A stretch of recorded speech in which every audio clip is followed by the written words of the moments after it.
I've been sharing my life online for over 15 years. I've poured my heart out to you, and because of that I feel like I'm talking to my friends. But in the beginning of my career, I didn't really understand that maybe there should be some boundaries there. There were times in the DMs when I would overshare details of my life, which was really weird of me. So hello everyone, once again from the Tory dystopia of the United Kingdom, and today I thought I would speak about something a little different because as a YouTuber with, a sizable audience, you have to keep in mind, like, how you interact with that audience or how you may influence that audience. And often what people like doing when they have big audiences is weaponizing their fan bases. And it happens a lot with more, like, streamer communities. Like, you only have to have an argument with someone who has an unhealthy parasocial relationship with a content creator to realize how easily people in the content creation space, like myself, can get their hooks into people. Like, you might have argued with someone who loves Hassan. I have someone who loves Vosh, Destiny, people who love Moist Critical, people who have unhealthy parasocial relationships with content creators can often be weaponized against people, but also often the love for a content creator can make people vulnerable, especially younger people. And how many cases have we had throughout YouTube history of larger creators taking advantage of this parasocial relationship to have inappropriate relationships with their fans, often including younger people and even romantic relationships with people underage? And today we are talking, of course, about Colleen Ballinger and all the accusations against her and how she has handled this. And I also wanted to use this whole topic to talk about YouTuber apologies, mainly because the court of public opinion is often seen as like a more negative thing, in that you often face trial based on just like allegations. There is no court of law. If someone says something about you, that can often become the truth about you. But I think with YouTubers it works in their favor sometimes, because you have people like your David Dobrik's, Logan Paul's, James Charles's, and they've all had significant allegations against them. All they do is have an apology, and then within a year, everyone forgets it, because as much as we, the general public, don't like these people for what they do, their fan bases don't really care. And if you just move on, the fan bases will often move on as well, because that is how the court of public opinion often works in the favor of people who cultivate these parasocial relationships. Because once the public eye fades, and it's once again just your fans watching you, then your fans are far quicker to forgive and forget. Yeah, sure, you have a case like, JonTron with that whole Destiny debate, where a lot of his fans abandoned him, but then, a year later, months later, the main fans don't really care anymore. So I want to talk about that, as well as everything to do with Colleen Ballinger and like her response to this, which has to be like the worst YouTuber apology ever. And that bar is very, very high to top, considering David Dobrik made one so bad, he actually had to film a second one apologizing for his first one. So I'd say that was the worst one until this point. But we're going to talk about all of this today. Please like the video, comment your thoughts. Also follow me on social media at the Kavernacle on Twitter, but also on Instagram. I'm now also on Blue Sky. Also consider supporting me on Patreon. I'm trying to build up as many $1 to $3 patrons as possible, and benefits include exclusive content, access to the Discord server, and access to my Nintendo Switch friend code. Also, check out my second channel and my subreddit, and the links to everything are down in the description. So I want to break down all the controversy Colleen Ballinger has been in. I've been watching this from afar because my sister used to love Colleen Ballinger when she was a kid. And it made me really think about like that type of person, like these young fans who absolutely love their favorite content creator and how that makes them so vulnerable. And with Colleen Ballinger as well, the good thing to keep in mind for this whole story is she claims it's all being blown out of proportion. It's basically like a hate mob against her. But there's so much like concrete evidence, screenshots of inappropriate messages she sent to people. Like, I put some on screen for you here talking about, what teenagers' favorite sex position is in her chat called the weenies, having other ones about like asking them if they're virgins and stuff. Really, really inappropriate stuff to be asking minors when you're an adult yourself and you're also their favorite YouTuber. Now, of course, this has been going on for like nearly a month at this point. I'm gonna miss a lot of stuff, but I thought this Huffington Post article by Paige Skinner called "She's a Child's YouTube Star. Her fans say she groomed them as teens," and I think this breaks it down the best.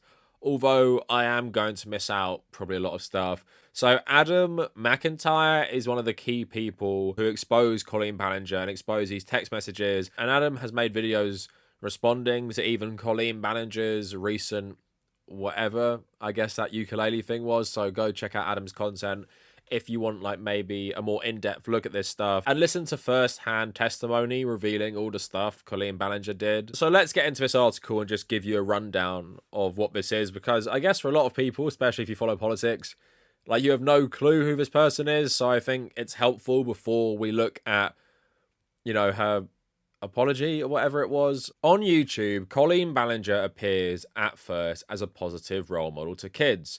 She built a colossal platform, boasting nearly 20 million followers across her multiple YouTube channels by interacting with her young audience directly, largely through an online character named Miranda Sings. Painted in overlined red lipstick, Sings is a childlike adult with a speech impediment who, despite her tone-deaf singing and awkward dance moves, earnestly believes she's destined for stardom. Earlier this month, several of Ballinger's longtime fans came forward with allegations that she maintained uncomfortably close relationships with them when they were teens and used her position of power to manipulate a select group of them for years. They released screenshots of their private communications with Ballinger to evidence claims that she groomed them throughout their adolescence, including allegations she had inappropriate conversations with them about sex. Those former fans now consider themselves victims. The alleged private conversations between Ballinger and her fans put her private life at odds with her public persona.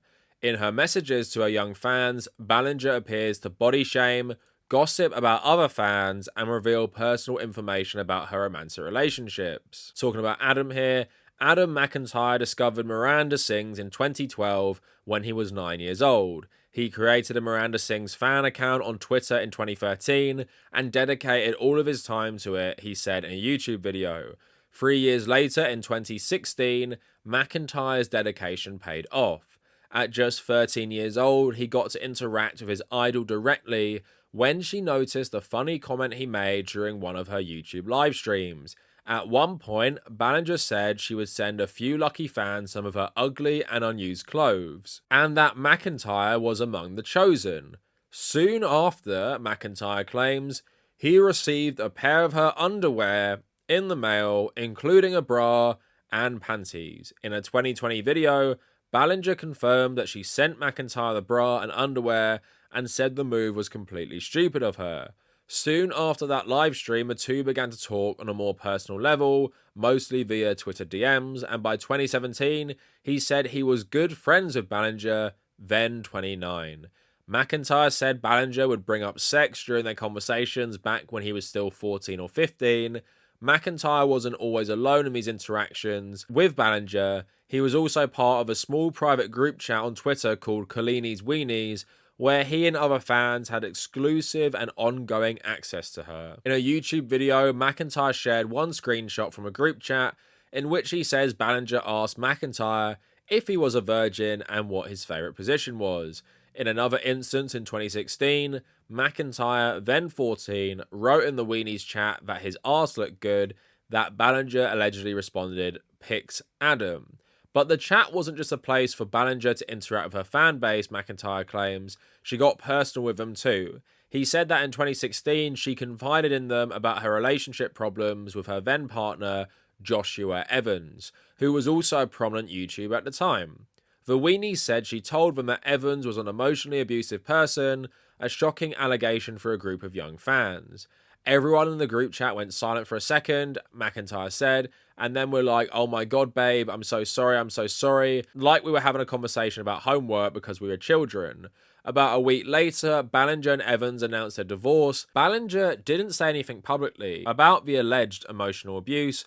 Instead, she called on her fans to remain calm and be respectful. But McIntyre said he and the rest of the Weenies were never told to stand down. Instead, they mobilized as Ballinger's de facto public relations unit, going on gossip websites and comment sections to defend her reputation and attack Evans amid the divorce.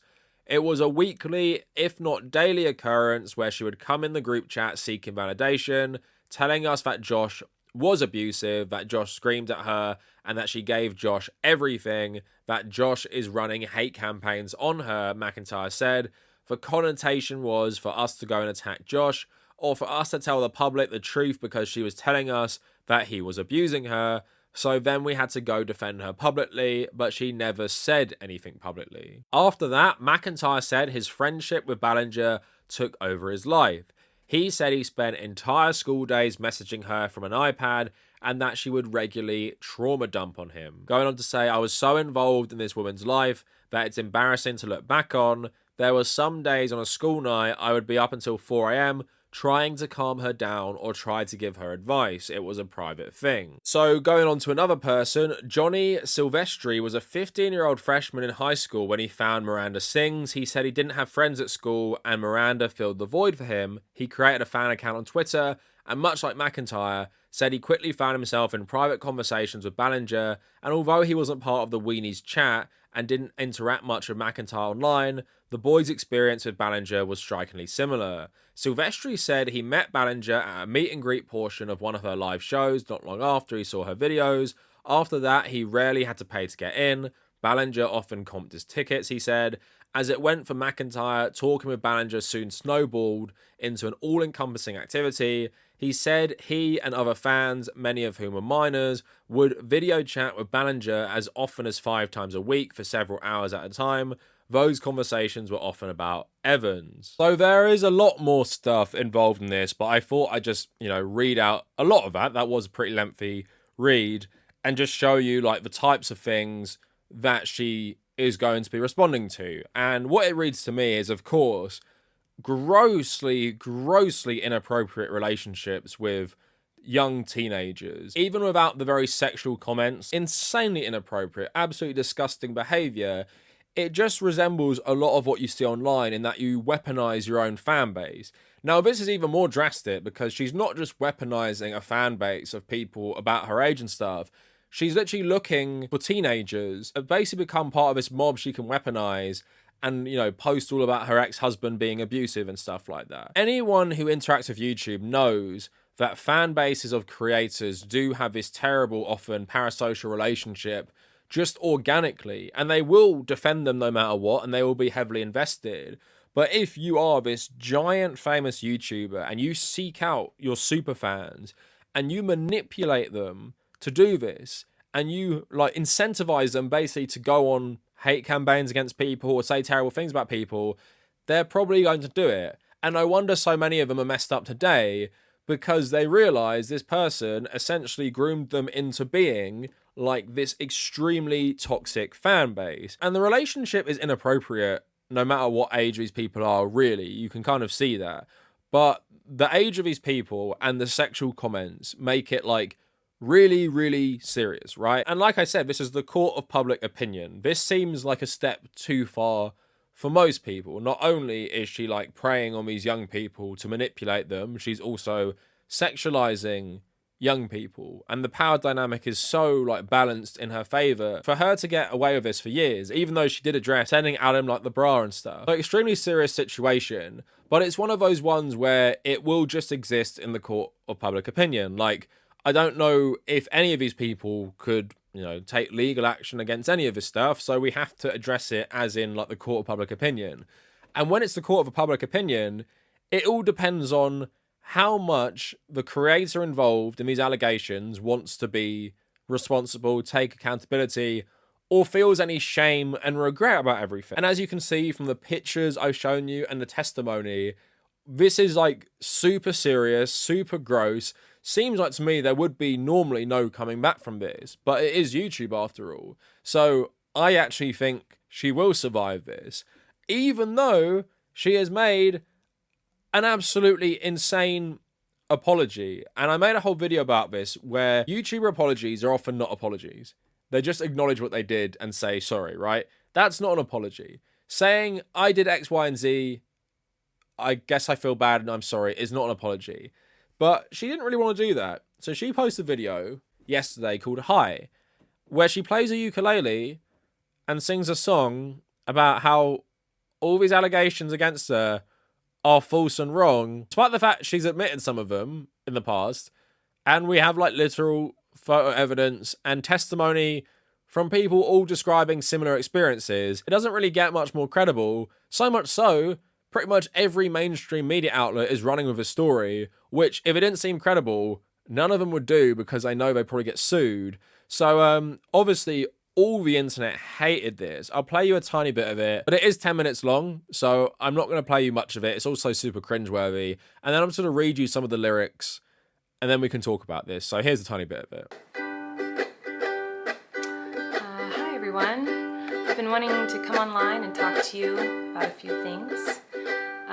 Even though my team has strongly advised me to not say what I want to say, I recently realized that they never said that I couldn't sing what I want to say. So here I am, and today I only want to talk about the facts.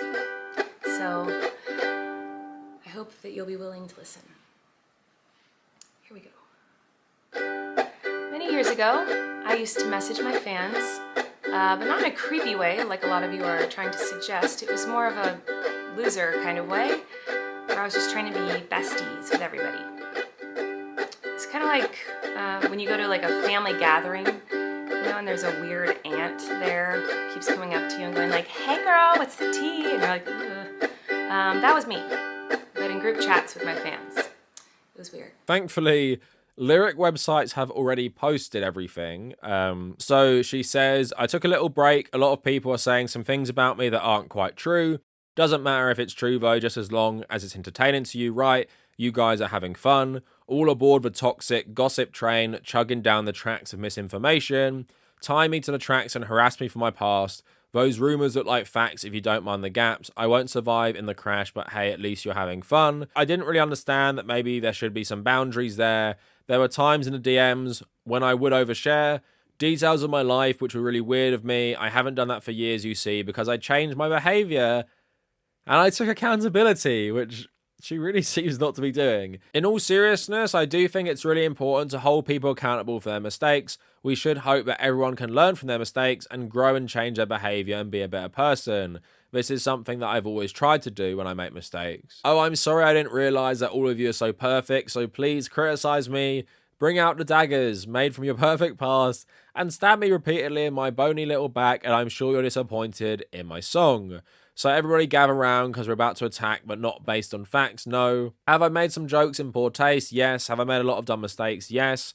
Am I sad that some fans feel betrayed? Yes. But was it my intention to manipulate? No. It doesn't really matter what my intention was. Let me tell you, it's not very fun to have millions of people all over the world call you the most vile, horrendous, disgusting, life-ruining words that a person can be called, in my opinion. It doesn't matter that these things aren't true, just everyone believes that you're a type of person who manipulates children. I'm not a groomer, I'm a loser. Sometimes people make a mistake and it doesn't make them a horrible person. Sometimes people make a mistake and they're still a good person. Crazy, I know. Some people make mistakes simply because they made a mistake, and that mistake doesn't make them a terrible human, it just makes them a human. So that is one of the most wild YouTuber apologies addressing the situations probably ever. On like multiple levels. Like the ukulele stuff is just ridiculous because it just shows they're not taking this seriously, right? Like, if you take this seriously, you make a video addressing it and you at least contextualize why you did that. If you want anyone to be charitable to you in the slightest, you take this seriously because it is very serious what these people are saying. You writing a song and basically playing the victim as if you made one mistake in your life and now you're being crucified for it forever does not do anything to help your case or counter the accusations against you that yes, you're narcissistic, manipulative, and you're doing that right now by trying to act like this is no big deal. Like, you've made some mistakes, you overshared about your life to minors, and you didn't realize the boundaries, right? But the thing I took away from this is probably actually thinks that. Like, the only way someone does this is if they actually think that everything that's been alleged at them and everything they've been accused of, often with a lot of evidence, by the way, is somehow people overreacting. And somehow, in her head, She's just a YouTuber who, because she had a young fan base, she interacted with those young fans and maybe sometimes made an inappropriate joke or two or overshared about her divorce. Like, that is genuinely probably how she thinks of it. And I think that's so much worse because she's not sorry, because she doesn't even realize what she's done. She doesn't realize how insanely inappropriate that relationship was as someone in their late 20s with people who were like 13 years old and then making like very, very sexual comments as well. Like, in most cases with a creator audience relationship, that's not okay anyway. But the fact that you were nearly 30 and you were talking to young teenagers is just insanely gross. And obviously this person has something wrong with them. Like, have they been in a YouTube bubble so long that they can't understand why people would find this so bizarre and so manipulative? And obviously, like, you're targeting young people because there's a pattern. You've done this to multiple people. You had a group chat with these young fans. Even people who weren't in that group chat felt like you preyed upon their love for you to manipulate them into something, they didn't want to be, mainly like your biggest offender. Anyone who is like neutral and comes into this not knowing what the context is, no one is going to, like I said, be charitable at all to Colleen Ballinger because of the ukulele, the lyrics and the song. She is basically gaslighting the people who made these accusations, trying to make them basically feel like they're massively overreacting to what were like edgy jokes which a 29-year-old would share with 14-year-olds and stuff. Again, it is just like a real heightened extreme version of how creators exploit the creator audience parasocial relationship, and basically she was utilizing these people as like attack dogs against her ex-husband and stuff, while probably just enjoying the power she had over these teenagers and all the love she was getting from these people. Obviously, as someone who's a creator, someone who sees like this unhealthy parasocial relationships in other communities, you can understand how this often happens. You can understand how the fame and the clout goes to someone's head, and that they think it's right that these people should be loyal to them and do, you know, whatever they say or attack whoever they don't like. But like I've been saying, the power dynamic mixed with the age dynamic makes this especially gross. But now this gets to the second part of the video. Will this work? Are people going to forgive her? Will people move on from this? Now, that is part of the strategy she's banking on by making it seem like a both sides thing. Making it seem like, oh, I'm sorry you felt like that. I'm sorry, Adam, you felt like that. But that wasn't my intention. I actually just was oversharing my life and maybe being a tiny bit inappropriate with jokes. But I'm sorry you felt like that. I'm sorry you felt like that. But that's more on you being sensitive, rather than what I did. So now she is muddying the waters because as much as everyone on the internet is now saying terrible person, groomed teenagers and stuff like that, those are labels you can't get away from. But she's still going to have that core fan base who are going to take her at her word. She's basically exploiting the same parasocial relationship she did with these teenagers in the Weenies chat to now hopefully sustain her career. Because like I said, there will be a lot of people who unsubscribe, stop watching her. But if you are a hardcore Colleen Ballinger fan, especially if you're young as well, like the new generation of young people, you probably will take her at her word. You'll trust her because you see her as someone you like, someone you want to be like, an authority maybe, evil on stuff. And now she's saying basically everything against her, smears, lies, distortion, people enjoying a hate mob. Now, the reason I say this will work is because it's worked before. How many YouTubers who have sat in front of a camera teary-eyed came back? Loads of them have. On the topic of like inappropriate relationships, you have someone like James Charles, who's basically caught sexting someone underage, right? When they were 21, the person was like 15. And they put out some apology where they said how bad it was and how wrong it was and how, you know, they're desperate. And most importantly, holding myself accountable for my own actions.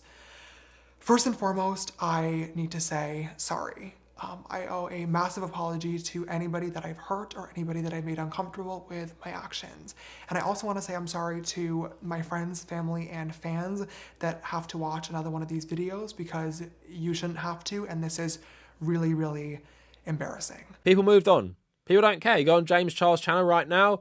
Last video uploaded, 1.1 million, 6 days ago. Before that, 800k, 700k, 1.1 million. Now, not the heights that James Charles was probably used to like 4 years ago, but definitely still significant. and they probably have a bunch of money anyway. So although there are consequences to doing stuff like this, abusing your relationship with fans, they get away with it because, you know, court of public opinion. Is anyone going to start legal stuff against James Charles? No. So then it's up to us to judge. And if his fans don't care, they don't care. There's no reason they're going to stop uploading.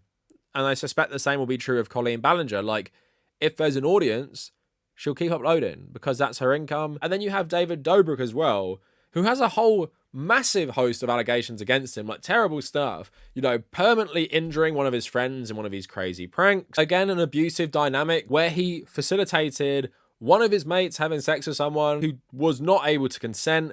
And then, at first, he put out an apology, which was terrible, on his second channel, trying to totally ignore it. I don't stand for any kind of misconduct, and I've been really disappointed by some of my friends, and for that reason, I've separated from a lot of them. I think with any video I make, my main purpose is to make people happy and inspire people, and I never want anything to get in the way of that. And I'm sorry if I've let you down, and things like that won't happen again. And I learned from my mistakes. And then came back crying on his main channel, giving another, like, terrible apology where he really wasn't remorseful at all. And I'm sorry. When she later reached out a couple months later to take the video down, I immediately took it down.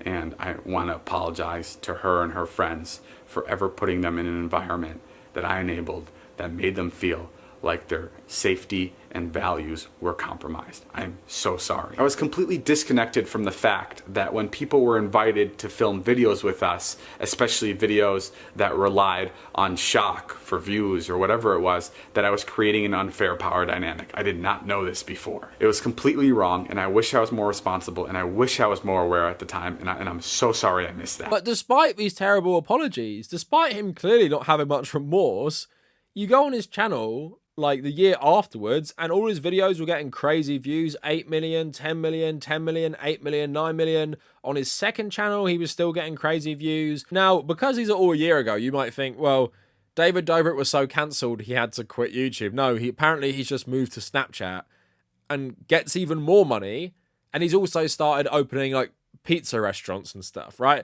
So here's a guy who did multiple bad things to his friends, multiple bad things to people who were fans of his, said sorry twice, people moved on. People don't care. It doesn't matter, right? You can remember how gross it was. Like, people who don't like him anyway, we will remember James Charles as well. Even going back further, Logan Paul as well, like saying sorry for doing something absolutely terrible. He's only got more and more famous. So that is like the blueprint for someone like Colleen Ballinger. Like, you acknowledge what you did, kind of. You don't really say sorry. You're not really remorseful. And you know one day you can just move on. Shane Dawson is another one. Like, how many YouTubers are there that have done this stuff and they just come back? And I'm not just talking about YouTubers. I know other people in like the politics YouTube community, streaming community. They've done terrible things. And they just acknowledge it and go on their lives. Because like I said, it's the court of public opinion, which is seen as a negative thing in traditional celebrity. But for e-celebrities, it's a good thing, because all we can do with Colleen Ballinger is judge her in the court of public opinion. And yeah, most of us were like, that is gross, totally abusing this parasocial relationship, insanely sick, gross comments to teenagers as someone in their late 20s, like sexual comments and stuff. But if her fans stay loyal, if she has a core fan base, she has, you know, like 20 million subs over multiple channels, even if like a tiny fraction of them stay loyal, then it doesn't matter. And a lot of them won't even know what's going on. Like, in a few months, they wouldn't have even seen this. In a few months, they'll see one of her videos, they'll click on it, and they'll like it, right? And then she moves on. My bet is nothing will happen. Like, yeah, maybe the next video she uploads will get loads of, you know, hate comments from everyone else on YouTube. But if you just, like, keep posting through it, it's fine. Like, Illuminati is another person in more, like, leftist spaces, recently had all these allegations against them, and just posted through it. Just kept uploading videos, addressed it kind of, saying kind of sorry, but not really, then just kept going. This is what happens all the time with YouTuber apologies, because, like I said, if you have that fan base, which you probably still will have no matter what because of the parasocial aspects, they will never give up on you. You can literally do anything. Like, I know Donald Trump is a bit more of an extreme example, but think of someone like him. His fans will never abandon him. Think of all the terrible things he's done in and out of office. They'll never abandon him. And if you think everyone will abandon Colleen Ballinger, after this, you've got another thing coming. They definitely won't. I also just think all of these things together are just a reminder for creators. You have to be more responsible in every single way. Like, yes, I acknowledge most creators, even ones who might abuse the power dynamic, will not be as bad as Colleen Ballinger. They won't be having group chats with 14-year-olds, sending them bras and asking them to send pictures of them, like sexually and stuff like that. I admit that. But I think it's something to keep in mind that weaponizing your fan base against your enemies is just like extremely toxic. And having an audience is such a privilege that most people don't have. And I'm very grateful for my audience. But I would never want someone to keep watching my videos or be insanely toxic online in defense of me if I had done something objectively bad. Like, I hope the community I've created here on YouTube would never do that, because I myself am not like that. I've called this stuff out in the past, but then some people might not care what I do, right? That is just a symptom of the parasocial relationship, but it's how much you exploit that dynamic. I don't exploit that dynamic because I don't want to do that. I don't want to weaponize my fans or my followers against other people. But even in leftist communities, people do this, and the results are insanely toxic and create like a really toxic online space as well. And this goes for consumers of content as well. I feel like people should tie their identities less to creators, so that when we start criticizing them, you don't feel like it's an attack on you. Like, we saw it recently with the iDub stuff. So many people had unhealthily attached their identity to iDubbbz. He comes out and apologizes for his past actions. They feel like he's attacking them. They feel like he's calling them out, but basically saying he was bad in the past, right? And I guess that's how a lot of people feel. Like, I've experienced it in the past. I criticize Hassan. People go absolutely crazy about it, saying like I'm jealous or something, or just being like really, really toxic. And this happens no matter who you criticize, if it's another creator. And I just feel like generally creators should be more conscious of how they impact people. But I also think the consumers of this content should realize we aren't your friends. As much as you might like their content, you're probably not going to be friends in real life. Like, they probably wouldn't like you in real life. They have their own lives and you're not a part of it.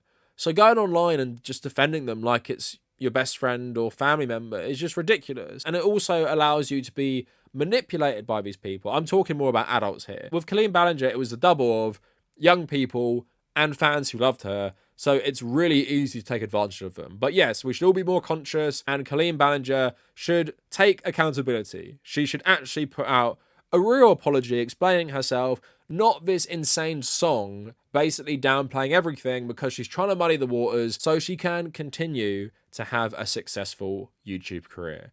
But anyway, let me know what you guys think down in the comments, and if you made it this far, thank you for watching.